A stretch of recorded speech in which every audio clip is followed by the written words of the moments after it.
Hey there, pre-K parents. My name is Chris Spratlin and I'm with the Shelby County Schools Division of Early Childhood, and we're going to be coming to you weekly over these next few weeks with some strategies for things you can do to help your pre-K child at home. So today's video is going to be all about fine motor fun.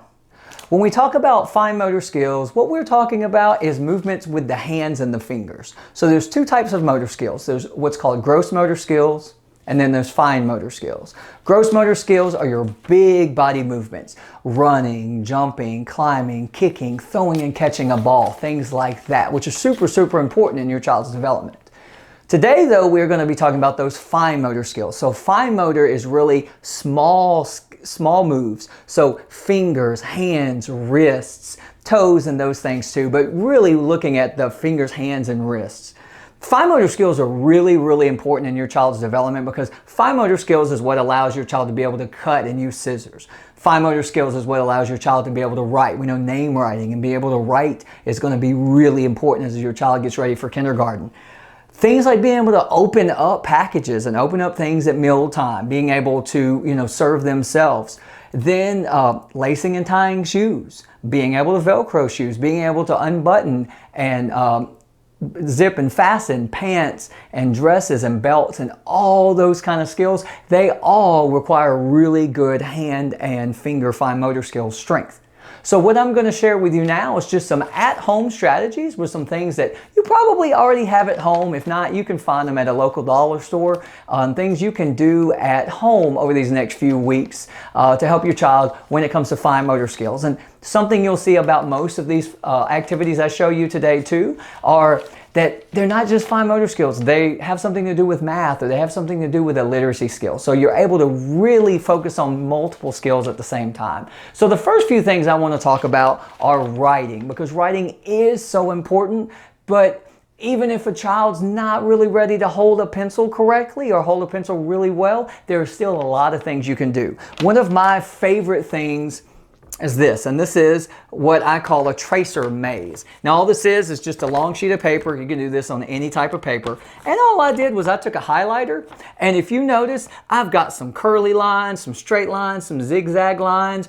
All of these lines are different types of lines that are required to make the letters of the alphabet. So all a child would do is to take a marker, pencil, they could take their finger, anything. They're going to start on one side, and they're just going to trace the lines here.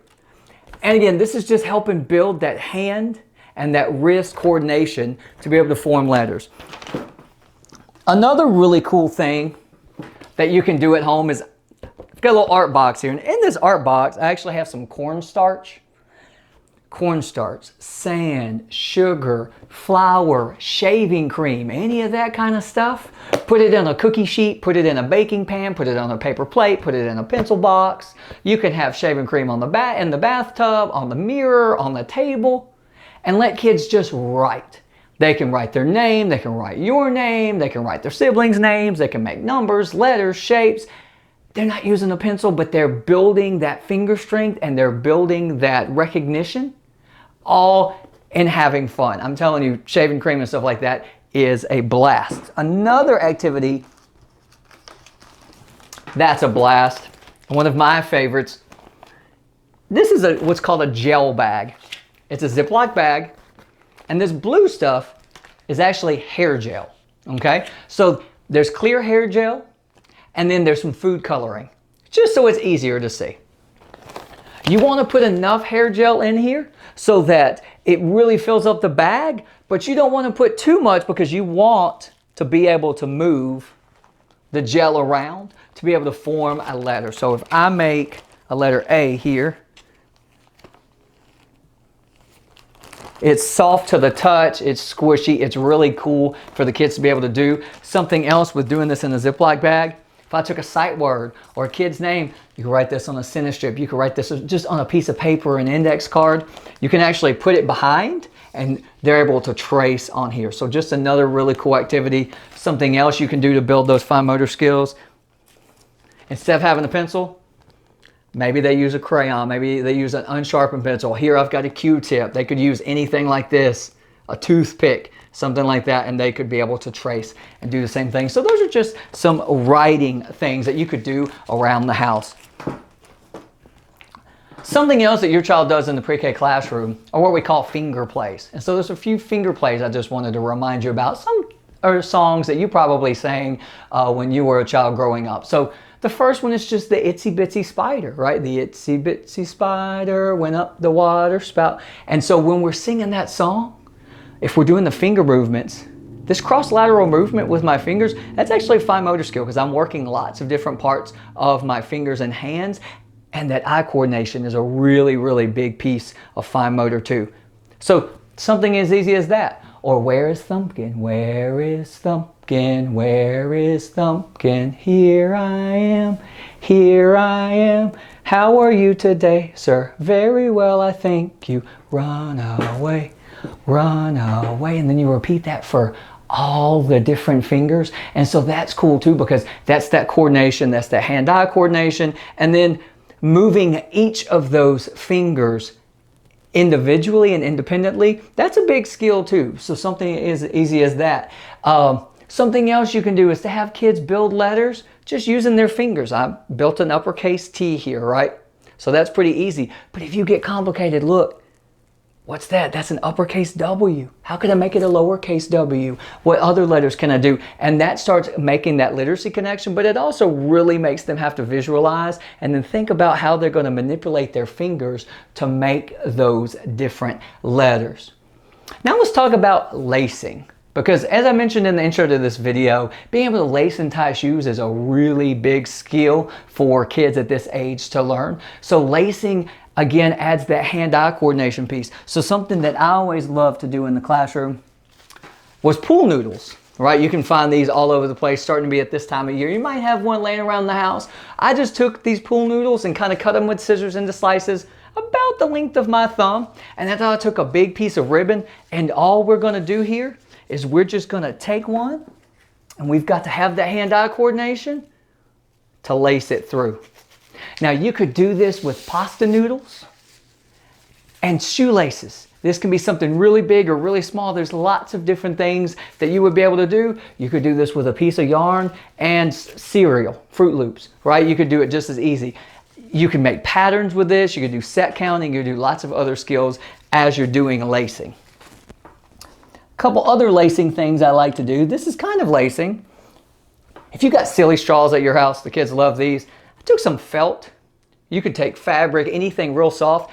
I just kind of cut a slit, cut a hole in this, and I'm going to take these, and it's almost kind of like a maze, and I've just got to follow and see how I'm bending my wrist and using my fingers to manipulate as I go back and forth. Again, they can do patterns and things here. Another thing, toilet paper rolls. We know toilet paper is a big hot commodity right now. So if you have empty rolls, you could take a straw, you could take shoelaces or string or yarn again. I have a pipe cleaner here. What I did, I actually punched a lot of holes in here with a hole puncher, and we'll talk about hole puncher again in a minute. And kids are just gonna make it go from one side to the other. And they can use that piece multiple times, and it may not always go straight across. And that's just a really cool activity for them to do. Again, making those predictions and using that hand-eye coordination to go over there. The last one I wanted to talk about that correlates in with lacing. This is what I call a pattern tree. So this is actually just some Play-Doh. And that's a spaghetti noodle. And these are straws. Again, you could use pasta for this. But I just cut some pieces of straws. And then all we're going to do here, and this is actually harder than you think, is you've got to manipulate that pasta and that straw to drop it down. So again, we could do patterning, we could do set counting, but this is fine motor because of the hand-eye coordination it takes to be able to do that. So just a few different activities when it comes to lacing. Now letters, because we know letters are critically important at this and any stage as your child is getting ready to really be a reader and writer. Just using pipe cleaners to make letters. Let's see, I'm going to make myself a lowercase e. I could do the same thing with some of my letters with straws. Here I am making an uppercase L. just building letters. Again, they could build colors, or they could build shapes, they could build numbers, lots of different things with these as well. Something else that you probably have laying around the house, clothespins. So a couple letter activities I have here. Just took a paper plate and wrote a few uppercase letters on my paper plate. And then I've got lowercase letters on my clothespins. We're gonna match them up. So it's letter matching. So I've got a lowercase e, I've got to find that uppercase e, then I've got to use that hand-eye coordination to pinch, opening the clothespin, and then when it goes on using that hand-eye coordination, then I close it back up. Something very similar, pretty much the same thing, but this time instead of a plate, I'm using a popsicle stick, a craft stick. And then I've got the lowercase, I'm going to match with the uppercase. Same idea, something similar for math. What I've done here is a popsicle stick, and you'll notice it's 1 through 5, except a number is missing. So your child's responsibility is to find that missing number and pin it there in place. So building those math skills while reinforcing those fine motor hand-eye coordination skills. A couple other things I wanted to mention really quick. Stacking. Just getting kids to be able to stack something. These are small blocks, but stacking anything around the house that they may have and just stacking high, that takes hand-eye coordination and really careful thought, because if I don't stack these really tightly on top of each other, they're gonna fall over. So just stacking things is a good hand-eye coordination skill. Talked about a hole puncher. This is another really fun activity. So you see here, we did some set counting. All I did was I took an index card, wrote a number on it, and the child's job is going to be to use this hole puncher and to make 6 holes. 2, 3, 4, 5, 6. Again, you're really building up that hand strength, which is going to be critical when they really get to cutting and writing even more in kindergarten. And this is a fun self-control activity for them to work on too.